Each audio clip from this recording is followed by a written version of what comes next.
Don't you hate when all of your brushes are dirty and you just want to put some makeup on and you don't want to wash them all? Well, I have a trick for you. I'm going to take my F20, give it a clean, a quick dry. I'm going to apply all of my makeup using this one brush. That's right, foundation, concealer, powder, contour, highlight, and blush using just this fancy little brush. I'm only going to be using it on one side so you guys can see the difference, but obviously you can do both sides. So let's get started with some primer. I'm going to apply this all over my face, and I'm going to be using this brush to buff and blend this in. I find you get a much even finish. It's something I never used to do, but it does make a difference. Now for foundation, I'm going to pump the foundation on the back of my hand. And what do we always do when we pump it on the back of our hand? We spread it out because we don't want a big blob on our brush. Now, if you're worried about wasting any foundation, you can always use a palette. And we're going to then dip our brush into our area, picking up a little bit of product just on the very tips of the brush. It's really important to make sure you're only coating the white tips of the brush. You don't want it to come down too far because it will clog up the brush. We're going to start to woodpecker this all over the skin. Some people call it stippling. I like to call it woodpeckering. Basically keeping the brush at a 90-degree angle and just bouncing off and on the skin over and over again. And you're just working this through the entire face, applying a very thin, even layer of foundation. Now the way that you hold the brush is also really important. So I want you to pick it up like you're holding a pen, but then I want you to rest the brush handle against your finger. So right on the edge of your finger, and this will allow you to do that stippling motion. And then I want you to drop, if possible, your other two fingers to give you a little bit more balance and stability. This might feel uncomfortable for some people, but I do find that it really works for me.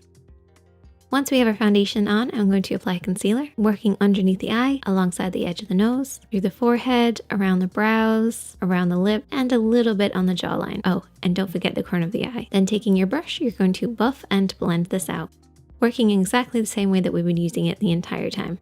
That little woodpecker motion. And when working around the brow area, what I like to do is I like to place it really close to the brows and then twist it so it very gently kisses the edge of the brow. So that way you get really close to the brows, even with a big brush like this.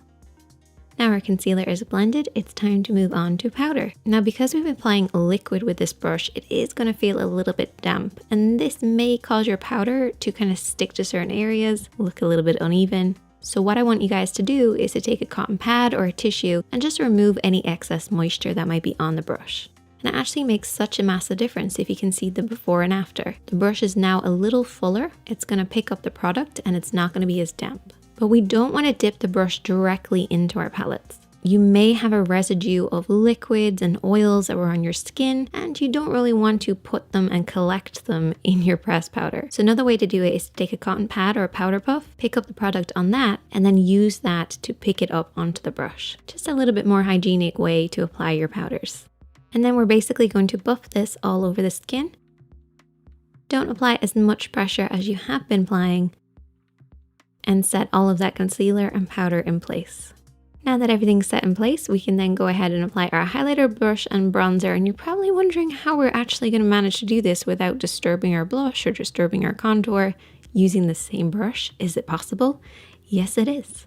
What you're going to do is you're going to coat one side of the brush in your highlight and one side in your contour. So roll one side of your brush into your highlight, only coating a small area just on one side.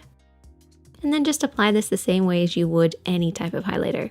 Very lightly sweeping across the cheekbone. Try not to rub against the skin. Instead, I want you to very lightly kiss it, working in the direction of the brush bristles, so as not to damage or disturb the bristles. And you can use this to apply your highlighter on pretty much any area of the skin. Now for contour, you want to use the other side of the brush, so directly across from where you use the highlighter. And using the top of the ear and the corner of your mouth as your guide, you're going to work in this hollow area.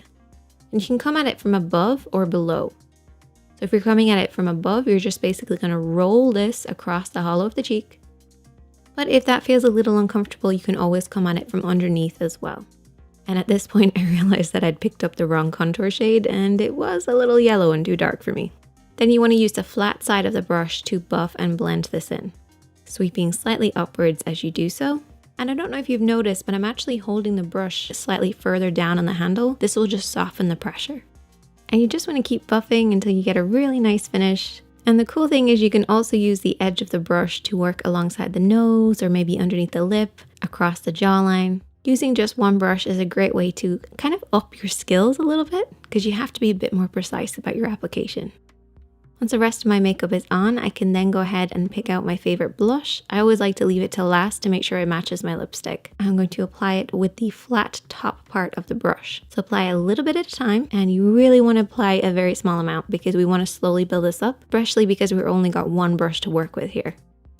So I'm just going to kiss the apples of the cheeks, working backwards, and I only apply a very small amount of blush. I'm not a blush type of person. And there you go. A full face using just one brush. Super easy. Give it a try because it's actually a really fun way to kind of up your skills. If you learned something, give this video a thumbs up. Check out the description box for a discount code on any of the brushes and products that I've used. Now I have to figure out how I can actually leave the house with just one side of my makeup done.